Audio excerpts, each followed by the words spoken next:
السلام عليكم ورحمة الله وبركاته أبطال الصف الأول الثانوي عام بكالوريا. أهلا بكم يا أبطال، يا رب دايما تكونوا بخير وفي أفضل حال. لنا لقاء هذا الترم إن شاء الله على اليوتيوب بشكل مكثف جدا جدا جدا إن شاء الله. هنفرم فيه كل حاجة مع بعض، احنا السنة الجاية معانا طلاب البكالوريا عندهم شهادة. يعني لازم يتعودوا على الشغل اللي على أصوله بداية من الترم الثاني بقى. اصل السنه الجايه ما فيهاش هزار، السنه الجايه شهاده ان شاء الله، بننتظرهم ان شاء الله نعمل معاهم اقوى شغل ان شاء الله السنه الجايه، وهم لازم يكونوا ابطال وقد التحدي ده باذن المولى عز وجل. فالنهارده ان شاء الله يا شباب هنبدا سلسله جديده، وهي حل اختبارات كتاب المعاصر اللي هي الاختبارات على كل درس دي. ان شاء الله السلسله ان شاء الله هنغطي فيها كل الاختبارات فيديو كده ان شاء الله. عايزك بس الاول تسمي الله معايا، بسم الله الرحمن الرحيم، وتقول معايا يلا بسم الله الرحمن الرحيم. رب اشرح لي صدري ويسر لي أمري واحلل عقدة من لساني يفقهوا قولي. اللهم لا سهل إلا ما جعلته سهلا وأنت إذا شئت جعلت الصعب سهلا.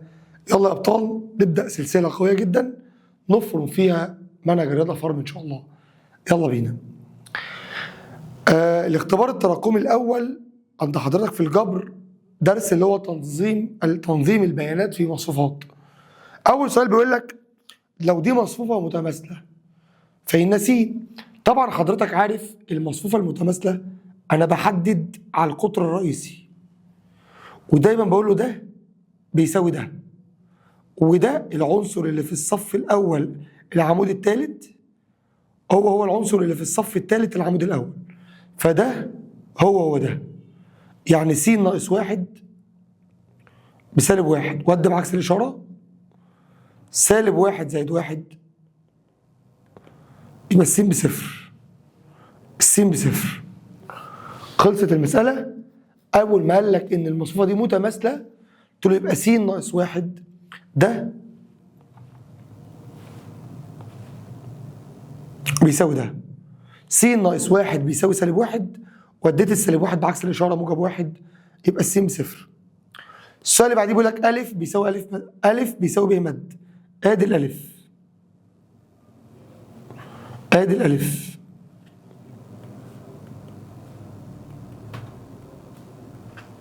بيساوي ب مد. دور الب. ادورها ازاي يا مستر؟ همسك الصف الاول اخليه العمود الاول، وهمسك الصف الثاني اخليه العمود الثاني. يلا نساوي بقى يا برنس، يلا نساوي. اقول له اذا الكاف او نص كاف بسالب 3. اقسم على النص، سالب 3 على نص فيها السالب 6، يبقى الكاف بسالب 6. السؤال اللي بعديه بيقول لحضرتك أنا عايز ألف 1 2 زائد ألف 3 2. ألف 1 2 يعني صف أول عمود تاني ب5. ألف 3 2 يعني صف تالت عمود تاني ب7. 5 و7 12. السؤال اللي بعديه رقم 4 بيقول لك ده بيساوي ده مد. أقول له يبقى 1 وس و2 سالب 1 6 5 يساوي ده مد. دور ده. الصف الأول يبقى العمود الأول، الصف الأول عمود أول، الصف الثاني عمود ثاني، الصف الثالث عمود ثالث. يلا نساوي بقى. أقول له الواحد بيساوي الواحد، السين بسالب 3،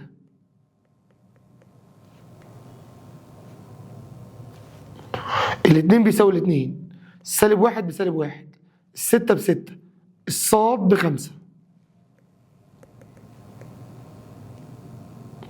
هو عايز س صاد، يبقى سالب 3 في 5 بسالب 15. سالب 3 في 5 بكام؟ بسالب 15. كده الإجابة مظبوطة 100%. السؤال اللي بعديه بقى يا أبطال معتمد على الترم اللي فات، معتمد إنك تكون عارف شوية معلومات من الترم اللي فات. لما أجي أساوي المصفوفتين ببعض هلاقي إن 1 زائد ت بألف، وإن ب 1 ناقص ت. ادي الف وادي ب، وهلاقي ان الجيم بجا س،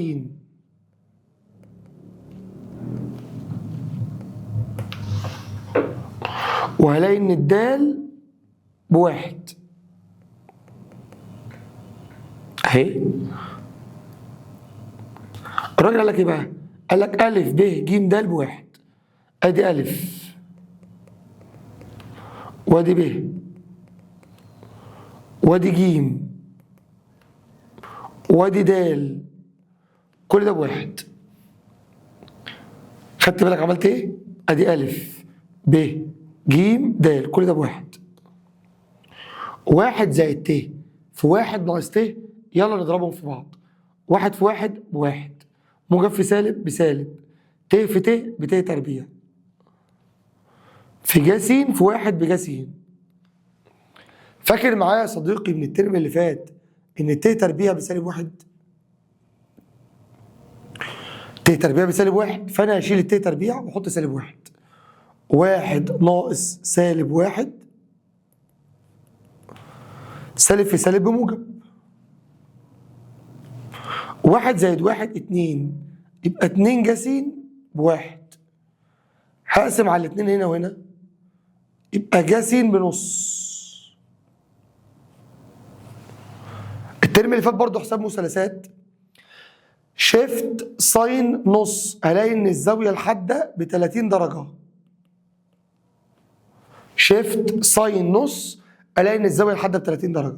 هو قال لك ان السين ما بين الصفر وال90، يعني ربع اول، واحنا في ربع الاول بناخد الحاده زي ما هي، اقول له 30 درجه. ابص على الاختيارات ما الاقيش قياس ستيني، فاضطر احولها لدائري، اقول له 30 في باي على ال 180، باي على الستة، تطلع معاك باي على الستة اللي هي الإجابة ب. إذا أ في ب في ج في د بواحد. ده في ده ضربت أول في أول ناقص تاني في تاني أهي. ت تربيع بسالب واحد، واحد ناقص سالب واحد باتنين، يبقى اتنين ج س بواحد. قسمت على الاتنين يبقى ج س بنص. شيفت ساين نص، تطلع الزاوية بكام؟ ب 30 درجة. السؤال اللي بعديه زيه شبهه، قال لك ان ج 30 بميم ناقص ج 60. ج 30 ميم ناقص ج 60،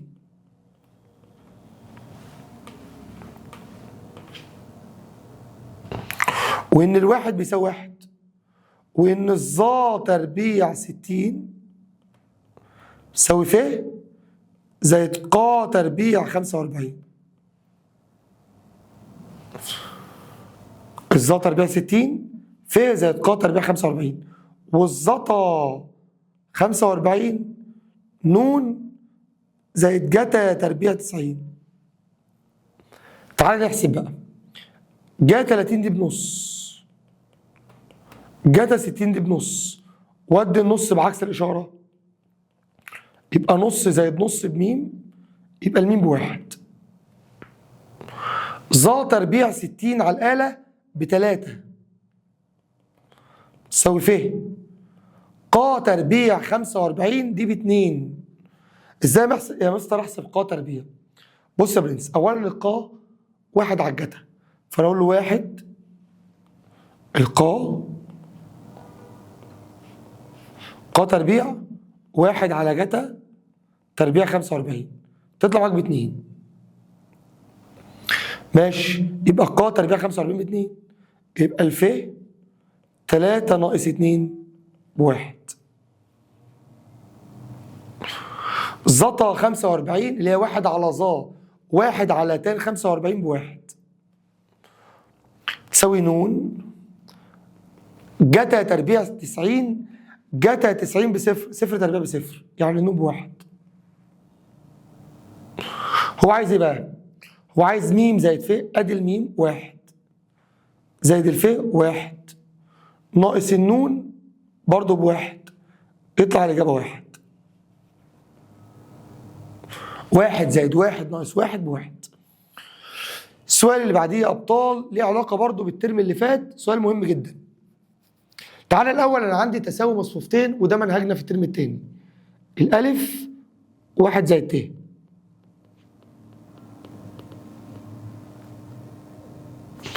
والب واحد ناقص ت.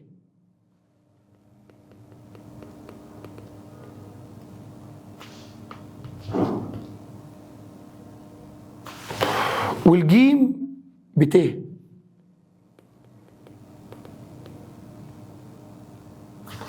والدال بسالب ت.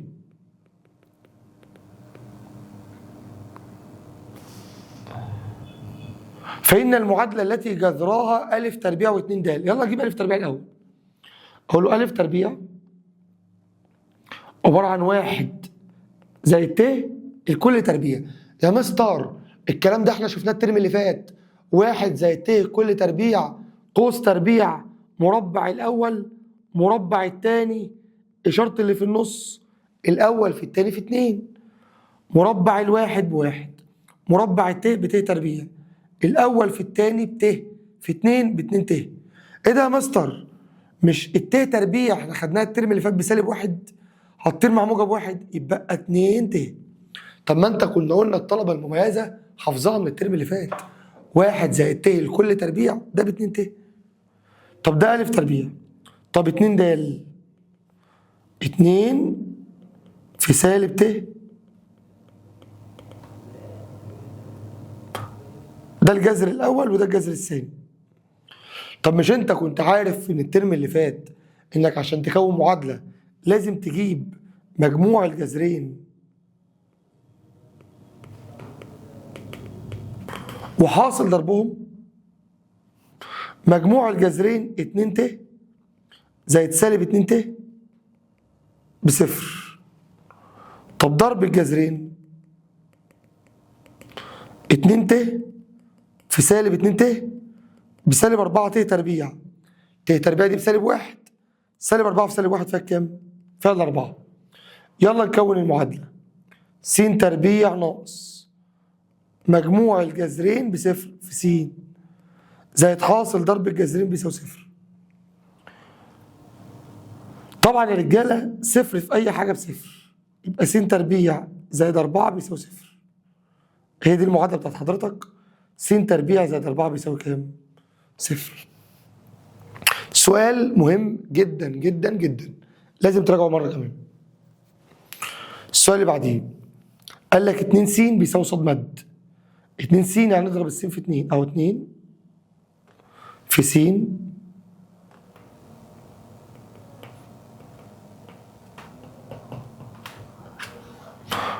بيساوي ص مد. دور الصاد صف أول عمود أول صف تاني عمود تاني. يلا نضرب الاتنين دي جوه يبقى 2 في أ ب2 أ ناقص 2 في ب ب2 ب 2 في 1 ب2 2 في 3 ب6 2 في ب ب2 ب 2 في 2 ب4.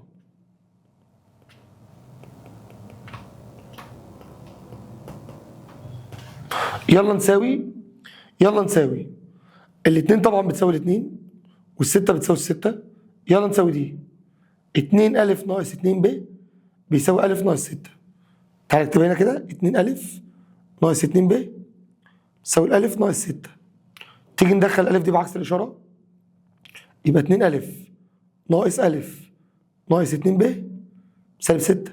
2 أ ناقص أ بأ ناقص 2 ب بسالب 6. ودي المعادلة رقم 1.